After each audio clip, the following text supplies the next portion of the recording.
자, 오늘 말씀 보시겠습니다. 마태복음 20장 1절에서 34절 말씀, 신약성경 33페이지에 있습니다. 마태복음 20장 1절에서 34절 말씀, 우리 한 절씩 교독하도록 하겠습니다. 하나님 말씀을 교독할 때 살아계신 하나님의 음성을 들으시기 바랍니다. 천국은 마치 품꾼을 얻어 포도원에 들여보내려고 이른 아침에 나간 집주인과 같으니, 그가 하루 한 데나리온씩 품꾼들과 약속하여 포도원에 들여보내고 제3시에 나가보니 장터에 놀고 서 있는 사람들이 또 있는지라. 그들에게 이르되 너희도 포도원에 들어가라, 내가 너희에게 상당하게 주리라 하니 그들이 가고 제6시와 제9시에 또 나가 그와 같이 하고 제11시에도 나가보니 서 있는 사람들이 또 있는지라. 이르되 너희는 어찌하여 종일토록 놀고 여기 서 있느냐. 이르되 우리를 품꾼으로 쓰는 이가 없음이니이다. 이르되 너희도 포도원에 들어가라 하니라. 저물매 포도원 주인이 청지기에게 이르되 품꾼들을 불러 나중 온 자로부터 시작하여 먼저 온 자까지 삭슬 주라 하니 제11시에 온 자들이 와서 한 데나리온씩을 받거늘 먼저 온 자들이 와서 더 받은 줄 알았더니 그들도 한 데나리온씩 받은지라. 받은 후 집주인을 원망하여 이르되 나중 온 이 사람들은 1시간밖에 일하지 아니하였거늘 그들을 종일 수고하며 더위를 견딘 우리와 같게 하였나이다. 주인이 그 중에 한 사람에게 대답하여 이르되 친구여, 내가 내게 잘못한 것이 없노라. 내가 나와 한 데나리온의 약속을 하지 아니하였느냐. 내 것이나 가지고 가라. 나중 온 이 사람에게 너와 같이 주는 것이 내 뜻이니라. 내 것을 가지고 내 뜻대로 할 것이 아니냐. 내가 선함으로 내가 악하게 보느냐. 이와 같이 나중된 자로서 먼저 되고 먼저 된 자로서 나중되리라. 예수께서 예루살렘으로 올라가려 하실 때에 12제자를 따로 데리시고 길에서 이르시되 보라, 우리가 예루살렘으로 올라가노니 인자가 대제사장들과 서기관들에게 넘겨짐에 그들이 죽이기로 결의하고 이방인들에게 넘겨주어 그를 조롱하며 채찍질하며 십자가에 못 박히게 할 것이나 제3일에 살아나리라. 그때 세베대의 아들의 어머니가 그 아들들을 데리고 예수께 와서 절하며 무엇을 구하니 예수께서 이르시되 무엇을 원하느냐. 이르되 나의 이 두 아들을 주의 나라에서 하나는 주의 우편에 하나는 주의 좌편에 앉게 명하소서. 예수께서 대답하여 이르시되 너희는 너희가 구하는 것을 알지 못하는도다. 내가 마시려는 잔을 너희가 마실 수 있느냐. 그들이 말하되 할 수 있나이다. 이르시되 너희가 과연 내 잔을 마시려니와 내 좌우편에 앉은 것은 내가 주는 것이 아니라 내 아버지께서 누구를 위하여 예비하셨든지 그들이 얻을 것이니라. 10 제자가 듣고 그 두 형제에게 대하여 분이 여기거늘 예수께서 제자들을 불러다가 이르시되 이방인의 집권자들이 그들을 임의로 주관하고 그 고관들이 그들에게 권세를 부리는 줄을 너희가 알거니와 너희 중에는 그렇지 않아야 하나니 너희 중에 누구든지 크고자 하는 자는 너희를 섬기는 자가 되고 너희 중에 누구든지 으뜸이 되고자 하는 자는 너희의 종이 되어야 하리라. 인자가 온 것은 섬김을 받으려 함이 아니라 도리어 섬기려 하고 자기 목숨을 많은 사람의 대속물로 주려 함이니라. 그들이 여리고에서 떠나갈 때 큰 무리가 예수를 따르더라. 맹인 두 사람이 길가에 앉았다가 예수께서 지나가신다 함을 듣고 소리질러 이르되 주여, 우리를 불쌍히 여기소서. 다윗의 자손이여 하니 무리가 꾸짖어 잠잠하라 하되 더욱 소리질러 이르되 주여, 우리를 불쌍히 여기소서. 다윗의 자손이여 하는지라. 예수께서 머물러 서서 그들을 불러 이르시되 너희에게 무엇을 하여 주기를 원하느냐. 이르되 주여, 우리의 눈뜨기를 원하나이다. 예수께서 불쌍히 여기사 그들의 눈을 만지시니 곧 보게 되어 그들이 예수를 따르니라. 아멘. 제 목소리 잘 들리십니까? 뭔가 좀 이상한가요?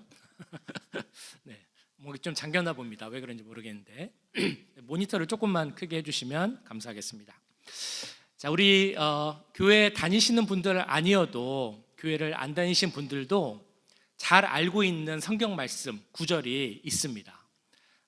한번 생각해 보시겠어요? 교회를 안 다녔지만 잘 알려진, 그러니까 교회를 안 다닌 분들도 잘 알만한 성경 말씀을 생각해 보면 어떤 것이 있을까? 네, 몇 개가 있겠죠. 지금 말씀하신 요한복음 3장 16절도 유명하고, 저는 뭘 생각했냐면 이 말씀 참 좋아하시는 것 같아요. 내 시작은 미약하였으나 내 나중은 심히 장대하리라. 축복해 주는 말씀 있습니다. 또 어떤 말씀이 있냐면 또 이런 말씀 있죠. 내 이웃을 내 몸과 같이 사랑하고 그리고 너의 원수도 사랑하라. 이것도 교회 안 다니시는 분들도 아마 잘 아시는 말씀일 겁니다. 오늘 보신 말씀 그리고 어제 보신 마태복음 19장 말씀을 보면 이 두 장에 걸쳐서 역시 교회를 안 다니시고 신앙생활을 안 하셨어도 잘 아실 만한 말씀이 두 가지가 나옵니다. 하나는 뭐냐면 19장 24절에 나오는 말씀인데요, 이 말씀이었죠. 다시 너에게 말하노니 낙타가 바늘기로 들어가는 것이 부자가 하나님의 나라에 들어가는 것보다 쉬우니라 하시니 라는 말씀. 부자가 천국에 가는 것은 낙타가 바늘구멍에 들어가는 것보다 더 어렵다라는 말씀 아마 다 잘 아실 겁니다. 또 하나의 말씀은 아까도 말씀하셨던 오늘 나오는 20장 16절 말씀. 이와 같이 나중된 자로서 먼저 되고 먼저 된 자로서 나중되리라 하는 이야기도 먼저 된 자가 나중되고 나중된 자가 먼저 된다. 뭐 이렇게 사회 뭐 이런 그 출세하고 이런 데 있어서도 많이 또 인용되는 말씀이기도 합니다. 자, 이 말씀은 우리가 잘 아는 말씀입니다. 그리고 들으면 이 말씀은 대략적으로 이런 의미겠구나 라고 어느 정도 짐작이 되는 말씀이기도 합니다. 자, 그런데 예수님께서 이 말씀을 정확히 어떤 의미로 사용하셨을까? 이렇게 여쭤본다면 예수님이 왜 이 말씀을 하셨을까? 어떤 의미로 말씀하셨을까? 라는 생각에 잠기기도 하는 그런 말씀입니다. 말씀드렸던 것처럼 이 말씀은 같은 장에 있는 것이 아니라 한 말씀은 19장에, 한 말씀은 20장에 있지만 내용적으로 보면 서로 연결이 되어 있습니다. 그래서 어제 보았던 부자 청년과 연결되어 있는 부자 청년이 등장하는 내용과 내용이 나오고, 그 다음에 우리가 보진 않았습니다만 19장 후반부에 나오는 제자들의 이야기가 나오고, 그리고 오늘 나오는 20장 앞부분에 나오는 포도원 품꾼의 비유, 이 모든 것이 다 연결되어야 그 의미를 정확히 알 수 있는 그런 말씀입니다. 그러니까 간략히 말씀드리면 이 말씀을 통하여서 그 제자들에게 그리고 우리들에게 이런 질문을 던지고 계신 것입니다. 어떤 것이냐면 과연 먼저 된 자는 누구일까? 누가 먼저 된 자인가? 라는 질문을 던지고 있고, 동시에 그러면 포도원에 늦게 들어간 오후 5시에 들어간 은혜가 우리에게 임하는 것은 아닌가라는 생각을 우리로 하여금 하게 하는 말씀이 바로 오늘 말씀입니다. 자, 어제 보았던 부자 청년에 대한 말씀을 다시 한번 좀 보려고 합니다. 예수님께 한 어떤 사람이 찾아왔습니다. 우리는 그 사람을 보통 부자 청년이라고 부릅니다. 부자 청년이 와서 예수님께 이렇게 묻습니다. 선생님, 어떤 것이 선한 것입니까? 내가 무엇을 해야 영생을 얻습니까? 라고 묻습니다. 그 질문만 보면 이 청년은 선한 일에 관심이 많고 제대로 믿고 제대로 살려고 하는 제대로 된 믿음 있는 사람인가 보다라는 생각을 하게 됩니다. 하지만 그 청년은 사실은 그런 모습은 아니었습니다. 의도가 따로 있었죠. 그 의도에 대해서 어제 말씀드렸는데, 의도가 무엇이라고 말씀드렸습니까? 자신을 드러내려 하는 사람이었습니다. 내 의를 드러내고자 하는 사람이 부자 청년이었습니다. 선생님, 내가 이렇게 계명을 잘 지킵니다. 내가 이렇게 선한 일을 합니다. 이 정도면 충분하지 않습니까? 제가 이렇게 잘하는 사람입니다. 라고 의로움을 드러내고자 하는 질문이었다는 것입니다. 예수님은 그 마음의 중심을 보셨기 때문에 이 청년의 의도를 알았습니다. 그래서 청년이 대답 못할 그런 질문을 하시죠. 그 질문이 무엇이었냐면, 그렇다면 당신이 갖고 있는 모든 재물을 다 팔아서 가난한 사람을 돕고 그리고 나서 나를 쫓으라 라고 예수님은 말씀하십니다. 부자 청년이 그 일을 할 수 있었을까요? 사실 이 청년은 하나님보다 재물을 더 사랑하는 사람이었습니다.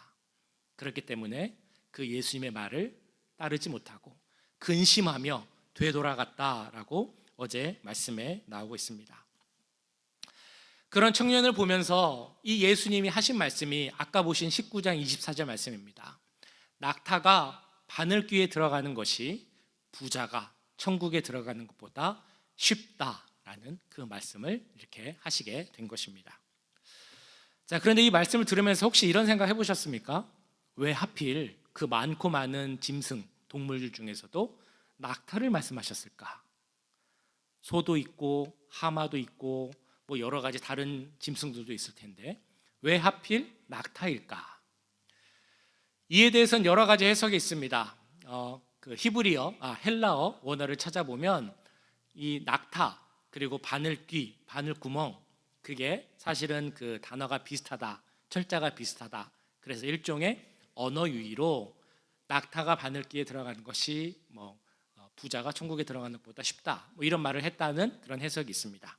또 하나는 당시 문 중에 이 성읍으로 들어가는 문에 낮이면 문을 열어놨다가 밤이면 문을 닫고 사람이 들어갈 수 있을 만한 조그만 그런 것만 열어놨는데 그래서 그거를 낙타문이라고 불렀다. 그래서 그것을 보면서 낙타가 바늘귀로 들어가는 것을 이야기했다라는 해석도 있습니다.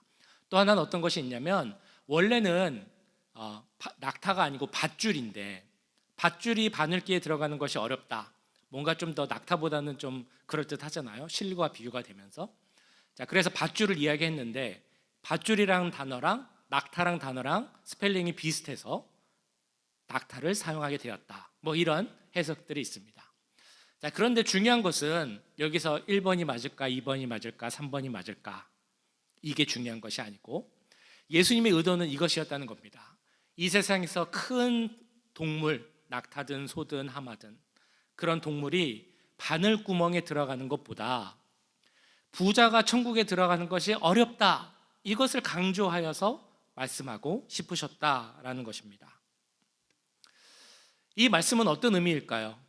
부자는 천국에 못 들어간다. 그런 의미겠습니까? 어제 말씀드렸던 것처럼 그런 의미는 아니다라고 말씀드릴 수 있습니다. 예수님께서 이 말씀을 하신 이유는 겉으로 표면적으로 보기에 주님을 잘 믿고 그 말씀을 잘 따르고 계명을 잘 지키고 사랑하는 것처럼 보이는 것, 표면적인 모습은 중요한 것이 아니다. 정말 중요한 것은 당신이 마음속으로 진정으로 예수님을 믿고 삶의 주인으로 모시고 그 말씀을 순종하며 살기로 그렇게 힘쓰며 살고 있는가, 이것이 중요하다라는 것을 강조하고 있다라는 것입니다. 한마디로 말하면 이렇게 이야기할 수 있는 것이죠. 당신이 먼저 된 자라고 착각하지 말라. 이런 경고를 주고 있는 말씀이라고 볼 수 있을 것입니다. 자, 그런데 그 19장 말씀을 쭉 보시면 이렇게 착각하는 사람이 부자 청년뿐만이 아니라 또 다른 부류의 착각하는 사람들이 나옵니다. 누구냐면 바로 제자들이었습니다. 예수님께서 부자 청년을 보시면서 이렇게 말씀을 하셨죠. 낙타가 바늘귀로 들어가는 것이 부자가 천국에 들어가는 것보다 쉽다. 그랬더니 이 제자들이 깜짝 놀랍니다. 먼저는 예수님께서 그런 말씀을 하신 것, 왜 부자는 천국에 못 들어갈까? 이런 것 때문에도 놀랐겠지만 더 놀란 그 당시 사회적 배경이 있습니다. 유대 사회에서는 아무나 부자가 될 수 없고 하나님이 주시는 큰 축복이 있어야만 어떤 사람이 부자가 될 수 있다라고 생각을 했습니다. 그러니까 한 사람이 보고 그 사람이 부자면 그 사람은 하나님의 축복을 많이 받았구나라는 생각을 하는 겁니다. 그래서 유대 역사상에 우리가 말할 수 있는 부자 누가 있겠습니까? 아브라함이나 욥이나 솔로몬, 이런 사람들은 다 하나님의 크신 축복을 받은 사람들이구나라고 생각을 하고 있었습니다. 그런데 그런 사람들에 대해서 예수님이 말씀하시기를 저 부자들이 천국 가는 것은 너무 어려운 일이다 라고 말씀을 하시니까 어쨌든 그 들리는 말의 의미를 생각해 봤을 때 그들에게는 참 놀라운 일이었다라는 것입니다. 자, 그런 말을 듣고 나서 제자들이 예수님께 이렇게 반응을 합니다. 27절 말씀에 나오는데요. 이에 베드로가 대답하여 이르되 보소서 우리가 모든 것을 버리고 주를 따라 싸운데 그런즉 우리가 무엇을 얻으리이까? 자, 이 말씀 27절을 잘 보시면 베드로의 어떤 숨은 의도가 느껴지십니까? 베드로가 이렇게 말을 했습니다. 우리가 모든 것을 버리고 주님을 따랐습니다. 그러면 우리는 무엇을 얻을 수 있겠습니까? 이 말씀에는 이런 의도가 있습니다. 주님, 저희는 저 부자 청년하고 다릅니다. 주님 아시는 것처럼 우리는 많은 것을 포기했습니다. 저 부자 청년은 재물을 포기 못했는데 우리는 이렇게 많은 것을 포기하고 주님을 따르고 있습니다. 그러면 우리는 축복받아야 되는 것 아닙니까? 라고 베드로가 이렇게 말하고 있는 것입니다. 이런 베드로의 말을 들으면 어떤 생각이 드십니까? 베드로의 말이 맞다라는 생각이 드십니까? 아니면 베드로나 저 부자 청년이나 다를 바가 없다라는 생각이 드십니까? 사실은 똑같은 모습이라고 할 수 있겠죠. 베드로도 지금 내 공로, 내 업적, 그 의로움을 드러내려고 합니다. 제가 이렇게 했습니다. 제가 이렇게 포기했습니다. 제가 이렇게 주님을 따랐습니다. 그렇게 자신을 드러내려는 교만한 마음이 있었다는 겁니다. 그랬기에 베드로나 부자 청년이나 다를 것이 없었다라는 것이죠. 그럼 베드로와 제자들을 보면서 주신 말씀, 경고의 말씀이 바로 19장 30절에도 나오고 20장 16절에도 나오는 그 말씀입니다. 먼저 된 자로서 나중되고 나중된 자로서 먼저 될 자가 많이 있다. 자, 이런 부자 청년의 모습 그리고 제자들의 모습을 보면서 그리고 그들에게 주시는 예수님의 경고의 말씀을 보면서 우리들도 한번 생각을 해봐야 될 것입니다. 스스로 질문을 던져보는 건데요. 그러면 나는 어떤 사람일까? 나는 먼저 된 사람인가? 나중된 사람인가? 어떻게 생각을 하십니까? 내 자신을 되돌아게 봤을 때 나는 먼저 된 자라고 생각이 되십니까? 아니면 나중된 자라고 생각이 되십니까? 좀 답하기가 쉽지가 않을 것 같습니다. 저는 먼저 된 자입니다. 그러면 뭔가 좀 교만한 것 같기도 하고 괜히 나중될 것 같아서 조금 두렵기도 하고 그렇다고 나중된 자입니다 말하기도 좀 섭섭하기도 하고 좀 그렇지 않으십니까? 내가 먼저 된 자인가 나중된 자인가 그 질문의 답을 찾기 위해서 주신 말씀이 있습니다. 그것이 바로 포도원 품꾼의 비유입니다. 20장 1절을 보시면 예수님이 이렇게 말씀을 하시죠. 포도원을 천국에 비유해서 말씀을 하시는 겁니다. 그러니까 포도원 주인이 있는데 이 주인이 포도원에서 일할 일꾼, 품꾼들을 데려오는 것이 마치 천국에 들어가는 것과 같은 모습이다. 그것을 비유하여 하는 말이다 라고 말씀을 하고 계십니다. 그러니까 이런 내용을 말씀하십니다. 포도원이 있었습니다. 거기에 일꾼이 필요하죠. 그래서 포도원 주인이 아침에 일꾼들을 데리러 나갑니다. 그 시간은 나오지 않습니다. 그러나 우리가 대략적으로 아침 새벽 6시나 7시쯤 됐을 것이다 라고 생각을 합니다. 가서 일꾼들에게 약속을 합니다. 내가 오늘 가서 일을 하면 그 당시 하루 정도 품삯인 한 데나리온을 주겠다라고 약속을 하고 데리고 와서 일을 합니다. 일을 해보니까 일꾼이 더 필요합니다. 그래서 우리 시간으로 한 오전 9시, 아침 9시쯤에 다시 또 나갑니다. 그래서 똑같이 내가 충분히 품삯을 주겠다라고 말을 하고 또 일꾼들을 데리고 옵니다. 그런데 일꾼들이 더 필요했습니다. 그래서 오후 12시에 또 나갑니다. 그래서 또 다시 데리고 오죠. 그것으로 그친 것이 아니라 오후 3시에도 또 나갑니다. 그리고 또 데리고 옵니다. 자, 그런데 정말 이해할 수 없는 일을 이 주인이 또 합니다. 여기 나오는 11시, 우리 시간으로 따지면 오후 5시쯤이 되었는데 그때도 또 나가서 일꾼들을 데리고 오는 것입니다. 왜 제가 이해할 수 없는 일이라고 말을 했을까요? 지금도 비슷합니다만 그 당시 유대의 하루 일과는 아침 6시에 시작해서 오후 6시에 끝나는 것이 하루 일과였습니다. 그러니까 오후 5시에 나가서 사람을 데려온다라는 것은 어떤 의미입니까? 1시간 일할 사람을 일꾼을 데려온다라는 그런 의미입니다. 좀 이해할 수 없는 일 아닙니까? 왜 그냥 해도 될 것 같은데 굳이 또 나가서 1시간 일할 사람들을 데리고 왔을까? 포도원 주인은 왜 그랬을까? 라는 생각이 듭니다. 포도원 주인은 왜 이럴까? 라는 생각이 드는 또 모습이 그 다음 장면에 나옵니다. 바로 일꾼들의 품삯을 계산하는 모습을 보면 그렇습니다. 우리가 그냥 생각해 보면 상식적으로도 그렇고 그 당시에 관행하고도 그렇고 이 품삯을 잘 줄 수 있는 방법이 있죠. 먼저 온 사람부터, 아침부터 일한 사람부터 품삯을 주면 사실 문제가 일어날 소재가 없습니다. 트러블이 생기지 않습니다. 그런데 이 주인은 이상하게도 오후 5시에 온 사람부터 그 품삯을 챙겨줍니다. 얼마로 준다고 나오죠? 한 데나리온을 줍니다. 자, 그러면 아침 일찍부터 새벽부터 온 사람은 어떤 생각을 하겠습니까? 나에게 한 데나리온 주겠다라고 약속을 했지만 지금 와서 달랑 1시간 일한 사람도 한 데나리온 받았는데 나는 지금 거의 10시간 이상을 일했는데 나는 당연히 더 많이 주겠지 라는 생각을 하지 않겠습니까? 이상한 게 아니고 너무나 상식적인 그런 생각입니다. 근데 포도원 주인이 어떻게 했냐면 똑같이 한 데나리온을 주는 거예요. 그러니까 이 사람들이 원망하여서 불평불만이 가득 차서 이렇게 이야기를 합니다. 왜 우리도 똑같은 임금을 줍니까? 우리는 더 줘야 되는 것 아닙니까? 그에 대해서 주인이 뭐라고 얘기를 합니까? 내가 하루 일당으로 얼마를 준다고 했느냐?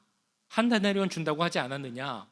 약속대로 하는데 너희는 왜 불평불만하고 원망하느냐? 이렇게 큰 소리를 칩니다. 좀 이상하죠? 왜 포도원 주인은 이렇게 할까요?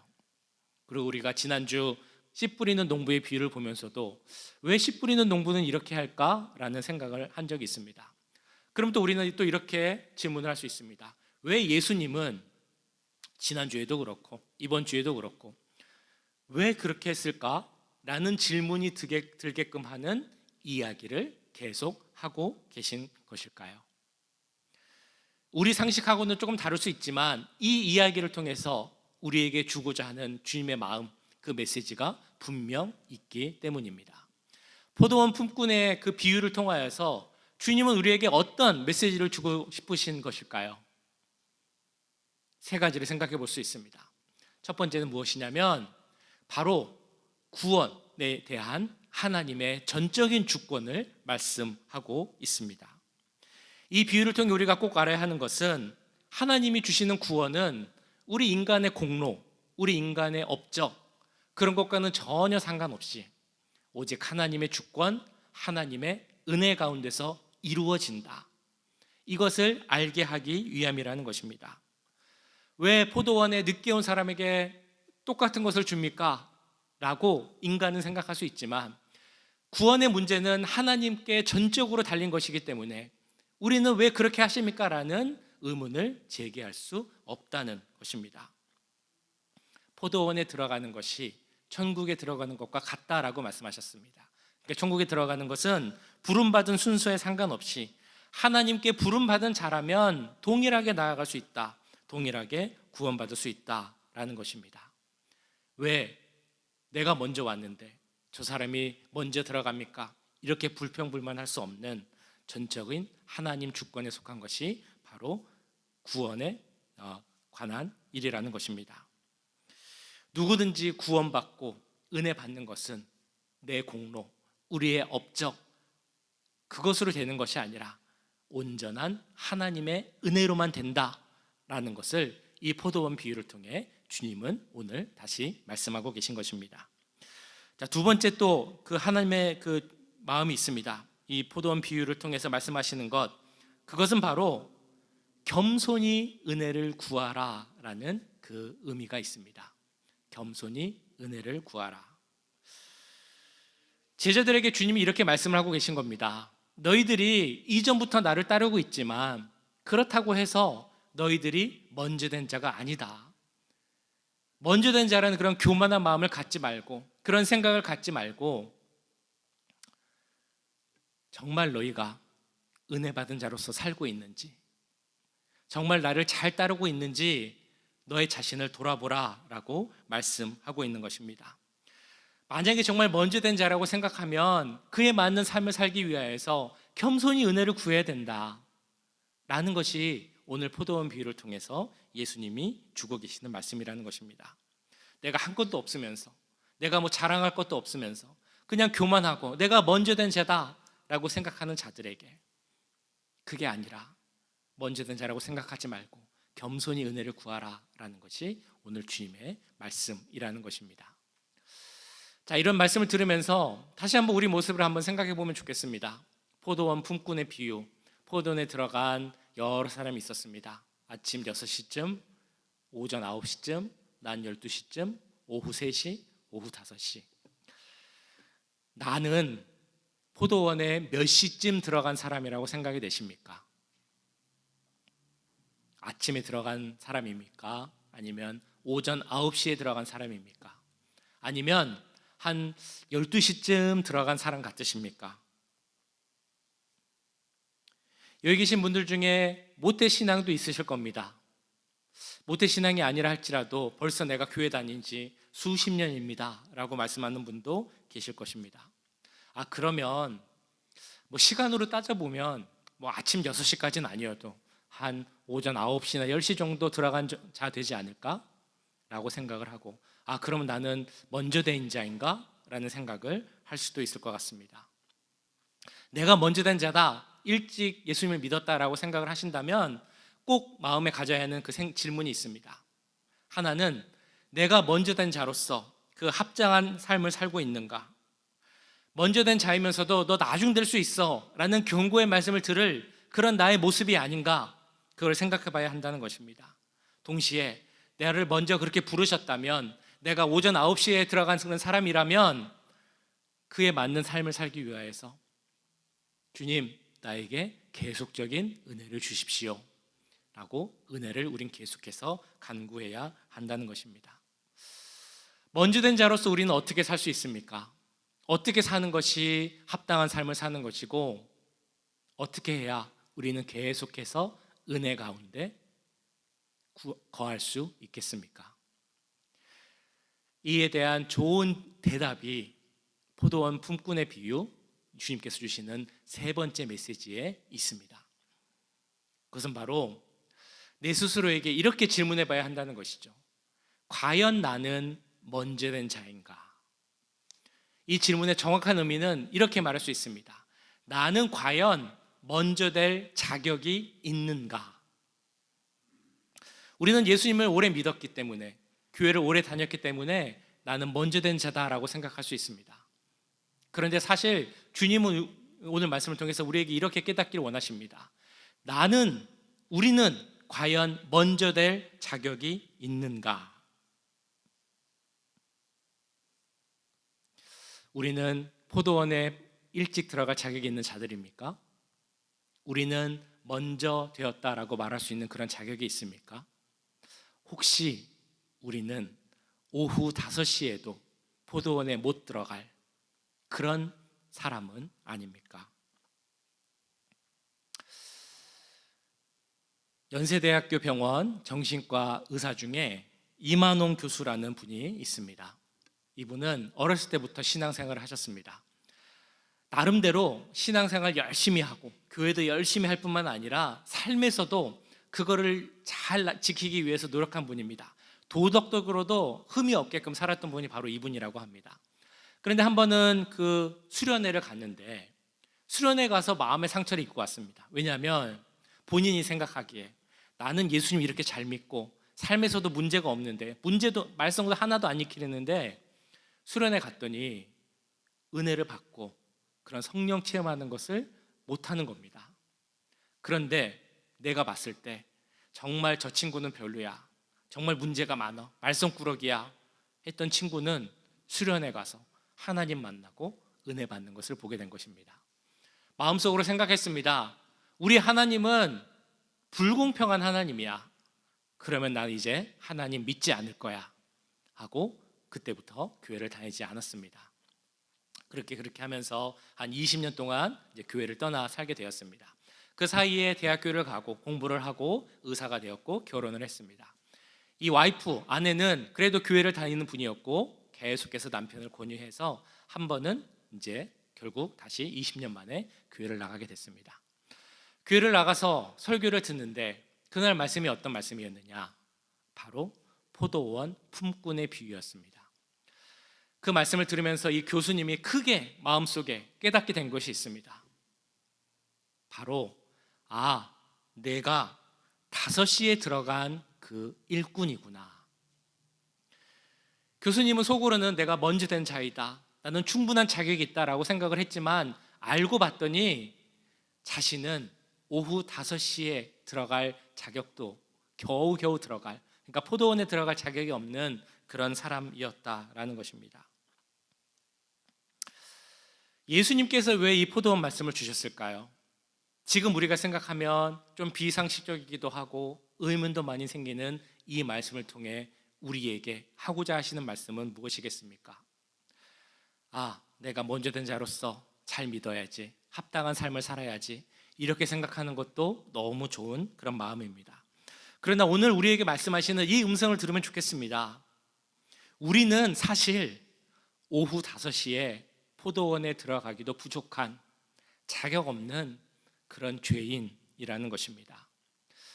그 사람의 마음을 한번 생각해 보면 이렇지 않겠습니까? 내가 오늘 일해야 되는데, 그래야 우리 가족들이 먹고 살 그 음식을 살 수 있는데 오후 5시가 되어도 나를 불러주는 사람이 없는 겁니다. 그렇다고 집에 돌아가지도 못하고 이러지도 저러지도 못하고 있는 나를 보면서 포도원 주인이 나를 불쌍히 여겨서 오후 5시인데 이제 끝나려면 1시간밖에 안 남았는데, 그런데 나를 불러준 것입니다. 우리 주님이 그렇습니다. 우리는 자격이 없습니다. 우리는 아무 조건도 없습니다. 공로도 없습니다. 우리를 불러줄 이유가 없지만 그럼에도 주님은 우리를 사랑하시고 우리를 긍휼히 여기셔서 우리를 하나님 나라에 들어갈 수 있도록 우리를 부르시고 우리를 자녀 삼아주신 줄 믿습니다. 이 얼마나 큰 은혜입니까? 주님, 우리가 그 은혜를 알기를, 그리고 그 은혜에 거하기를 간절히 원하고 계십니다. 혹시라도 우리 가운데 이 은혜를 잠시 잊고 내가 부자 청년처럼, 아니면 그 제자들처럼 나는 먼저 된 자입니다 라는 그 마음속에, 교만한 마음속에 머물고 있다면 우리가 그 모든 것을 좀 내려놓고 나는 사실 오후 5시에 은혜를 받기도 부족한 사람이었는데 하나님께서 이렇게 나에게 은혜를 주셨구나 라고 생각하고 그것을 꼭 기억하는 우리가 되길 간절히 소원합니다. 이번 한 주간 어떤 말씀 묵상 가운데, 어떤 은혜 가운데 거하길 원하십니까? 아무 자격도 조건도 없는 나를 오후 5시에 불러주신 그 주님의 은혜 가운데 충분히 거할 수 있는 우리 모두가 될 수 있기를 간절히 축원합니다.